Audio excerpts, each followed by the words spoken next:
Welcome to the latest episode of Flip the Cap, the insurance industry's premier podcast where insurance insights flow and trending topics are always on tap. I'm your host, Kathryn Smith, and I'm really excited to tap into the technical expertise of Bruce Norris, who's Jencap's Director and our certified catastrophe modeler. Bruce brings a career of experience in catastrophe analysis and technology, specializing in large property exposures, creative program design, and very complex placements. He has industry-leading experience in RMS, AIR, and EQE modeling. In addition to leading the company's catastrophe modeling platform, he also is a property broker with a very sizable book of CAT exposed risks. So, without further ado, we're going to pop the top and get into it today. Bruce, thank you very much for being here, and especially for flying across the country to be here. I think you are the furthest distance traveled to be a Flip the Cap guest. So that gets me out of flipping the cap then? No. No? Okay. No. You want to be the... I've seen this. You want to win. So I'm really excited to leverage your very highly technical expertise. But first, you know how we're starting this. We're going to do a couple of getting to know you, which after spending time with you last night, I think I'm the most excited for this section of the podcast than I ever have been. So we're going to start with what's something that our viewers would be surprised to learn about you. I learned a few things about you last night, so you just have to start somewhere. So exactly. And then I'm going to keep bugging you to say more. I play the French horn in local bands and orchestras. Currently. How long have you played? Since high school. Okay. A couple days now. That's really cool. How frequently do you play live? A few concert series a year. So we rehearse every week, and then we perform concerts around about the area. Why the French horn? What? You know, it was primary school and then middle school. That's the instrument they handed me. I wouldn't have picked it. It's a difficult instrument to play. So, well, it makes you stand out, that's for sure. It gets you more gigs because there's not as many horn players around. Lots of trumpet players, not as many horn players. So interesting. Yeah. Okay. I'm going to keep saying what else because I learned some really interesting things about your just physical acumen and your climbing. So talk about this hobby of yours and some of the incredible places that you've gone. Grew up outdoors with the family, hiking, backpacking, climbing. My older brother and I in high school, this is in the 70s, or the first wave in Yosemite Park, climbing the walls before they were all sport. Yeah. I'm glad you all are both here to tell your tales. So that just led to more and more climbing. Dan and I, older brother, did some mountain climbing in Nepal. I got over 20,000 feet just behind Everest. And then this last July, we just finished Kilimanjaro. And we do all kinds of hikes through the mountains. We did the Alps 4 years ago, 110 miles around the Mount Blanc, massive, fantastic. Every morning you wake up in the Alps. It's so crazy. Incredible. So love hiking. Live in the Pac Northwest now, so it's in my backyard every day. And you have another interesting hobby that people may not know about you that includes heights as well. I'm a pilot. Okay. Owned planes for years. I had a life before insurance. It was aviation. We owned flight schools and had planes. That's really interesting. Yeah. As much as I know you work, I'm like, I don't know how you have time for all of this, but I guess you just make time for the things that you love. Well, and you know, a lot of those things, hiking and the horn, it's escape from your mental constant on the game. You're on the side of a mountain, you're not thinking about anything but that. When you're flying a plane, you're thinking about that. So that's true. It's meditation at the end of the day. It's really meditation. So my next question, I'm going to pivot. What is a book that you've recommended to people the most, or perhaps a book that's had the most influence on you in your life? One and the same. Okay. Love is the killer app, which love in the business environment often is, you can't say love here, but, show me the love. Show me the love. It's a term we use. But Tim Sanders, I think, wrote it. This is 20 years ago I read it. But there's 3 principles in it that are knowledge, always be increasing your knowledge base. your network, always increase your network. I took it on to get rid of people in your network you shouldn't have. There's toxic people out there. And then compassion. So these are the three kind of principles within the book about you share your knowledge freely and compassion. And to help you succeed is showing love, to be a love cat. So I've just taken that as kind of the path of my career and professional, involvement in the industries that I've been in. Well, and that sort of takes the ego out of things. Like it doesn't all have to be self-serving. You can pay it forward without any expectation of it coming back, but it comes back. It does come back. It does, and it's in the same book. Cisco, I forget who it was, but said, "Judge me not, or I judge myself on the quality of my wins, not my victories over my competitors." Something like that, where it's really about when I finish. Yes, I won. But it's really, did I do a good job? Did I do the best I could for you? And that's the win. And then we were in a property meeting yesterday, and it is such a great group of people to talk within the Jencap organization and property folks, because it is this love cat feeling. What do you need? How can I make you successful? What can I do to make you better at what you do? What relationship, what door can I open for you? What networks do you have? What knowledge do you have that you can help me with? So that's that whole, again, love cat is a term that people get a little uncomfortable with, but it is. You're being a love cat. You're just showing the love to people and want them to do well. So I live by that, and I bought that book from many people. You'll get a copy, I think, after this then. I'll send you one. I want to be a love cat.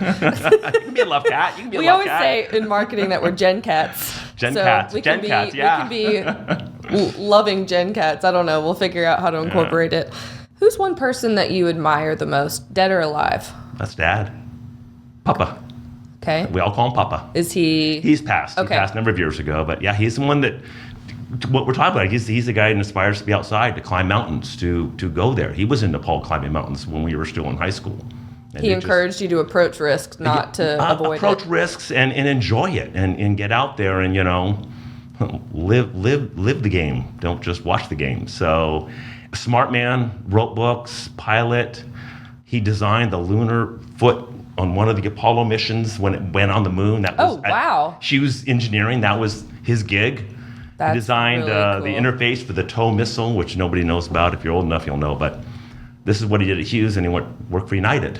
And he was a politician and ran for assembly. He sounds like you. He's where his rap sheet is like, wait, yeah. So you're really good at this, but has all sorts of various hobbies and things. Huge respect for the man. He taught me so much, and he's a love cat. I mean, he was, what can I do to help other people? How can I make you succeed and be happy in life? It's like, oh, I'll take that on too. And then you read the book and go, I know where you got this from. I get it. It was the guy that wrote the book that kind of put in perspective, but that was been, my life growing up. Yeah. That's how we operated. So that's Dad. really neat. That all makes sense. That all makes sense knowing you. And even in the 5 minutes that people have seen this interview, they're like, oh yeah. It's just, you're a very authentic person. So everything you're saying anyways, awesome. What's your favorite movie of all time? Princess Bride. What? Princess Bride. I don't know if it's my favorite, but it's the one we've watched 100 times with the kids. We had a little cabin up in the woods. We had a VCR. We had a generator and solar, and no TV, no phone. So we'd watch The Princess Bride. I know, inconceivable, which is a quote from the movie. Those that have seen it will know. Inconceivable. But no, it's just we watched it so many times, and we'd all sit around and quote that, and the family go silly. Funny. The whole family's silly like me, so. Now that I know that's your favorite movie, I'm really curious what your next answer is. What's your spirit animal, Bruce? Big surprise, since I'm in the Pac Northwest, it's Sasquatch. Okay. Yeti, whatever you want to call it. Bigfoot. What we call it, Squatch. I'm going to need a little more context. So Dan and I, my older brother Dan and I were on a backpacking trip one time, and we got silly, and we had seen a Squatch, show series. And we just had to giggle and laugh. Whether I believe in it or not, we won't go there, but I don't. But we saw this, and then we just got silly and started recording ourselves making fun of them and spoofing them. So we've probably done a dozen, maybe 15 Squatch reports from all over the world. Oh, 4 or 5 years ago. We might be editing this into the podcast. Let's see. I'm sure I've got a couple on my phone, and I'm remiss in not creating a YouTube channel for these things. But it's like, and now we just have fun, and people expect it. The family goes, we haven't had a Squatch report in a while. Says we'll go out, we'll make another one. Oh my gosh. Yeah. So yeah, but the Squatch is just a random spirit animal. Sure, why not? Do you have any openings in your family? Any openings in the family? Man, I need to be a part of this. So one other question I want to ask you, just in terms of getting to know you, is there a favorite failure that you've had in life that ultimately looking back, you're going, oh, thank goodness for that failure, that later set you up for success? Being that the insurance industry has been a huge success for me and a joy to be in, I'd have to probably say when we had our flight schools, we had an investor, and he was our primary source of capital to purchase airplanes, to purchase simulators, to keep the ball rolling. And he and I started getting down this path of not getting along and not seeing eye to eye. He wasn't buying into my vision.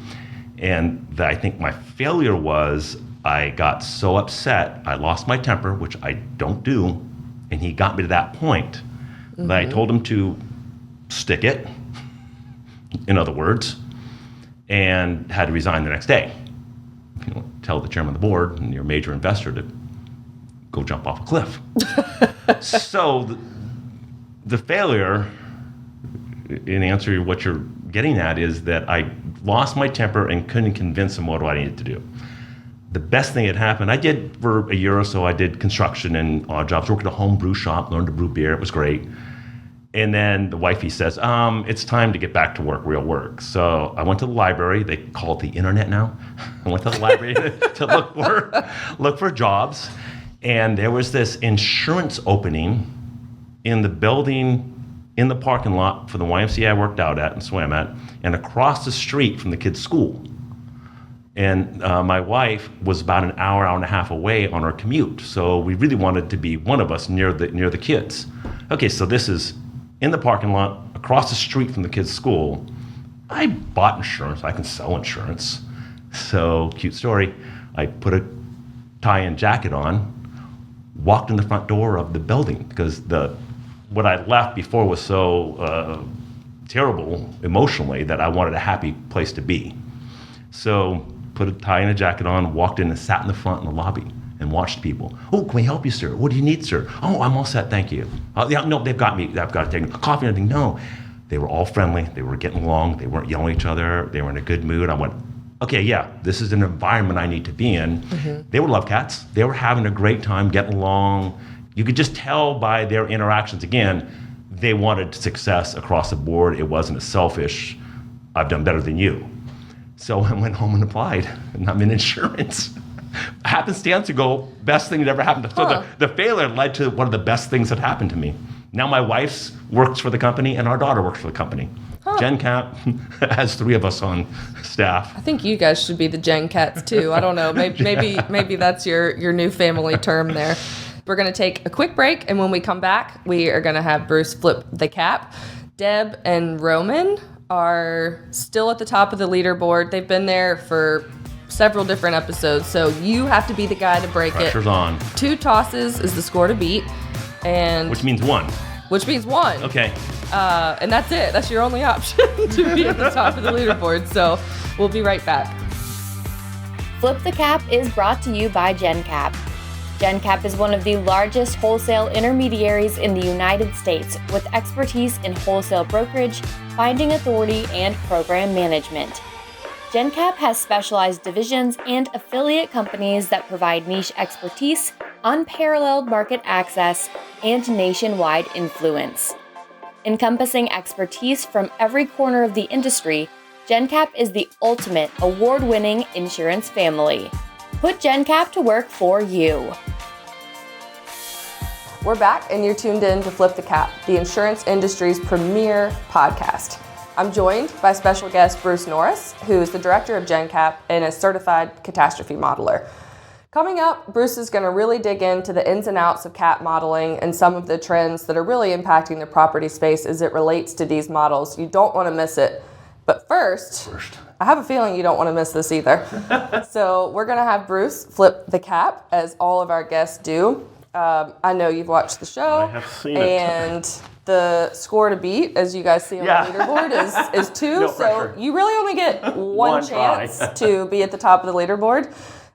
Really, the rules are no cheating, and it's pretty self-explanatory. Just, don't be this guy who's like, I did it. That'd be an easy way to win. I know. So Okay. you know the rules. So let's see what happens for you, Bruce. You can do this. So the only rule is I can't go beyond the table. Yep. So I'm not going to use that. Brought my own. Oh my gosh. It's like he's proposing to flip the cap. Oh my God. I'm ready. I love you. Air Jordans. I have faith in you. You brought the special cap and everything. Oh. You bring your own special cap. Now I'm in trouble. Pressure's on. This is amazing. Yes! Bam. Good job. You did great. We'll be right back.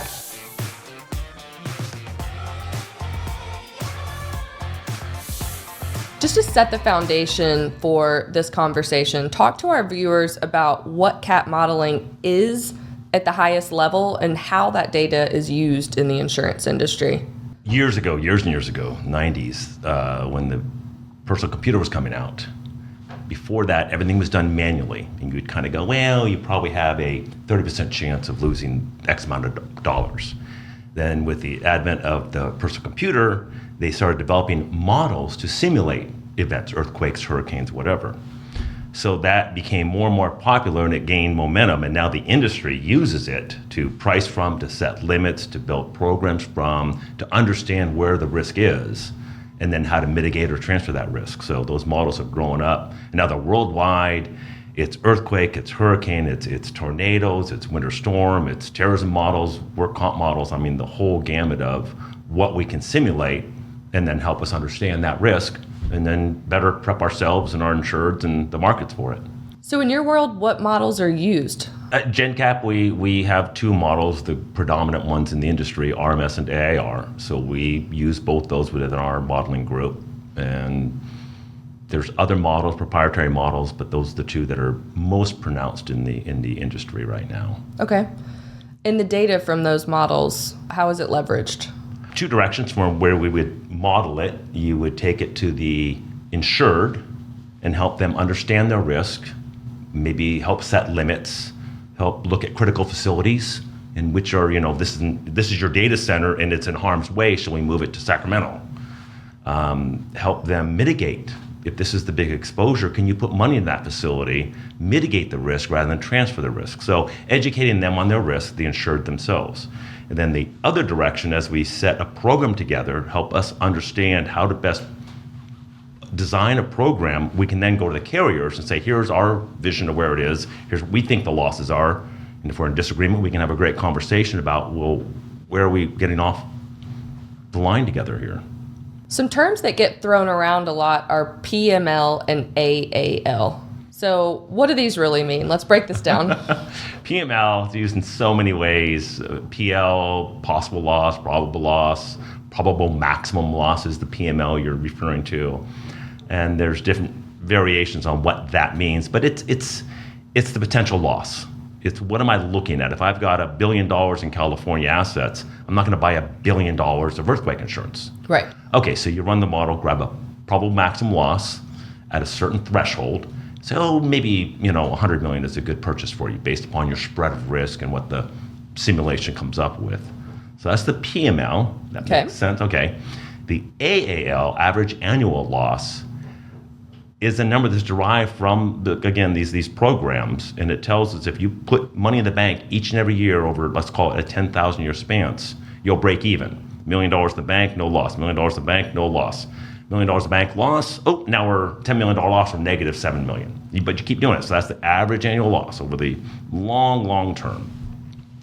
that AAL is a critical component of what the carriers use to start their pricing from. Okay. So that price would be a multiple of the AAL dependent upon where we are, the nature of the industry at the time, how much aggregation is left in a certain area, their cost of capital, the cost of reinsurance, their profit, their administration. So it's not just that number, but it's a great starting point when having a conversation with an underwriter to say, well, what's your AAL? 1 times just the standard. Well, I'm at X. We're at Y. You can then discover why are we so divergent in our numbers. Get to the point of at least starting on the same platform and level, and then now let's have a discussion of the pricing. So the AAL conversation brings up something really interesting. So why is it that sometimes the model looks great for a very specific risk, but then the carrier prices the risk completely left field of what you would expect? We don't know what the carrier has behind them. We've got carriers right now that have no capacity in certain zones in California, certain zip codes. They just can't write business because they're out of capacity. It's important for the carriers to manage their aggregates so they can pay a loss. So we promote a risk. It looks like it's great. The AAL is really low. Everything, the PML is low. This is a wonderful risk. And you go to the market and say, we don't have capacity in that region. San Jose, California is just getting tapped so much. The inflation, the cost of replacing buildings now and the amount that's being built there is just increasing the exposure. And there's just limited capacity to fill that. So yeah, a great risk. You can come back and say, well, supply and demand, it's a commodity. We're out of supply, so the demand's high, we're out of supply, price goes up. That's probably not a very fun conversation to have with the insured. They don't like it too much. That's, but that's, educating is part of what we are trying to do from Jencap's perspective to our insureds, is to explain that. Is that ultimately what you tell them, what you just said? Yeah, you just have to be honest. Here's what you need. Here's what's available in the marketplace. It's getting tight. It's getting a little bit better this year. We're seeing new capacity come in. Calquake. The wind season was not as harsh. We have the weather cycles that are coming about right now. So the weather cycle is a El Nino, which will slice through the atmosphere and stop all these huge storms. But the warm surface sea temperatures are such that increase intensity. We'll see. That's not my job. That's the experts and PhDs that feed the model. Right. But premise behind it is that hopefully have a good year. Yeah, you bring up something when you were saying, the PhDs that feed the model. What are some other factors that feed those models ultimately? What are things that are influencing the data that's coming out of that? We can influence the data from the data set we provide. And then we do our best to get there, and that's that AAL conversation with the carrier. Why are we off? Do we have different data going in? And then the PhDs and the likes will feed in data that they get, whether it's an engineer that just came back from Japan earthquake and says, the steel frame didn't do what we thought it was going to do. The meteorologists that say, El Nino is going to be hot this year. Let's historical model, let's look out and say, this is what we're going to change it to. USGS comes out with new soil maps. And as soon as those get fed in the model, you are on bedrock, and all of a sudden you're on landfill. That's going to dramatically affect your loss potential. So those are the things that we can't control. They're in the model, but we're relying on those experts to correctly feed the models and help us understand the risk and price it accordingly. What about wildfire?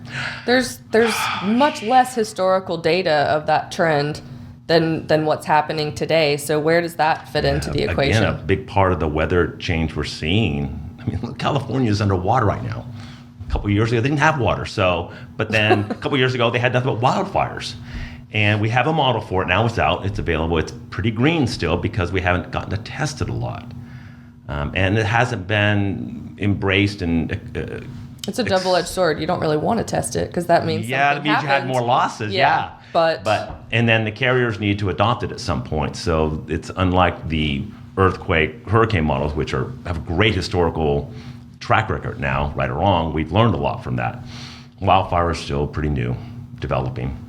That just, I guess, is one of the uncontrollables. Yeah. There are controllables that influence the model, and then there are uncontrollables. Yeah, and there's so many data points to a wildfire exposure, the actual hardening of the facility. And that data has not been captured yet. It's not within the industry. We know how many stories a building is. We know what it's made of, the year it was built. We don't know, do they have grates on the vents? Have they removed any wood from 5 feet from the building? We don't have that data underneath it yet to feed the model appropriately. So something you mentioned when that last question was that one of the inputs to the model is data that you're putting in ultimately from your insured's risk. So educate our viewers on the importance of that quality data and even the formatting of that data to optimize the efficiency and also just the accuracy of results.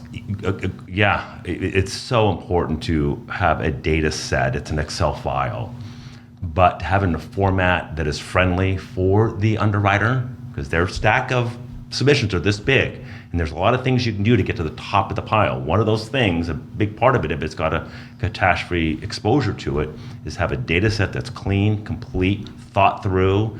Don't send an underwriter an SOB that has a 73-story building in downtown San Francisco that's unreinforced masonry. It doesn't exist. It's not possible. So a little thought process, and then talk to the person you're working with. How should I format this? How can I make it best? I need to make the top of the pile. They're overwhelmed. And to get to the top of the pile is a task. So clean, crisp data sets, talk to somebody, call me. We'll walk through how to format that and get to the. As a modeler, I respect it when it comes in and it happens with us. Right. Internally, when I get 8 people from Jencap saying, hey, can you run the model? Oh, we know Tommy's going to get the top of the pile. His data is so crisp and clean. It'll come in, it'll model, we can get it back out the door. I got to go to Jerry and we're going to have a conversation about, remember we talked about putting this in this cell and that and that? Oh, yeah. So, really embracing that is an important function of good results and getting the top of the list of your underwriters. A really big conversation in the property world is ITV. So, you think? Yeah, no, that's an understatement. So connect the dots between the conversation and the importance and the rub with ITV if you're a generalist property broker versus you in your world with very, very specialized CAT modeling. How do you connect the two, and where does ITV come into play in your world? Just as we mentioned, look at the data set. If you put in garbage comes out. Mm-hmm. So if you got the wrong construction, wrong number of stories, whatever it is, that's a wrong result. It makes it worse that if the values are wrong, if they're understated, the values coming out the backside are absolutely wrong. So if you've got a $125 square foot building that's really $250, your results are 100% off. You got to double what you see. So to have an honest conversation with the insured about replacement cost, can you really rebuild that building for $125? Oh, we know that's not right. So if I'm advising you to buy $50 million of wind coverage, hurricane coverage, maybe it's $100 million. So yeah, really pay attention to ITV when you're modeling something and you're advising an insured on how much limit to buy. Mm-hmm. Caution. Think about that ITV, have a conversation with them so they appreciate what's being fed out the backside of the model. Right. So just to wrap things up, I know that you mentioned at the beginning of this conversation, you're coming off of the heels of Jencap's national property meeting where all of the various brokers across the country come together. And you even made the connection that your team, you really feel like Jencap's property team, they're love cats. They're all love cats. They're wonderful. Which is your new term. But talk about just the unique disposition of this team, the unique collaboration and connectivity, and what value that allows our retail partners to leverage. It's just fantastic. I mean, it's the way we've grown up and the way property is now in the Jencap family. You can call anybody and say, I got an issue. I'm not sure what to do with this. I call Atlanta and say, I've got a Florida property. I don't know what the market is. Can you pick it up? They'll pick it up. Absolutely. And it's not a commission splitting or income thing. It's doing the right thing, being a love cat for the insured. Right. And that is the feeling I get within the group, is that we're just out to do the right thing and make you successful. And if you're successful, you'll make me successful. And it's such a feel-good thing. I mean, we came off yesterday's meeting and we're just all high.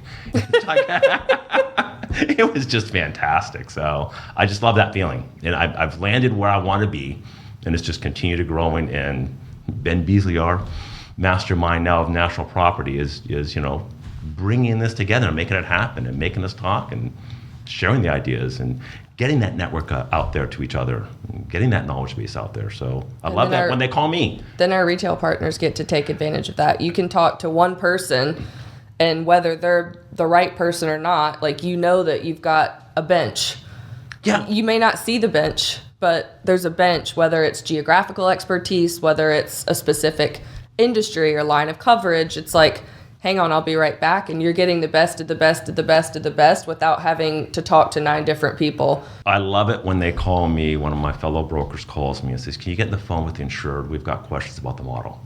It makes my day. I love to give information and help people. So, and that's the Love Cat part of it, is that I don't want anything from that. Yeah. I just want to help the team so the insured benefits from the Jencap family. Well, that's the power of the platform. That's it. Better together. Well, thank you so much for joining. This might be the most fun interview we've done so far, so thank you for that. I maintained. I was calm. I want to keep going, but we have to shut it down. Thank you guys so much for watching Flip the Cap, the insurance industry's premier podcast where insurance insights flow and trending topics are always on tap. I'm your host, Kathryn Smith. We'll see you next time. Cheers.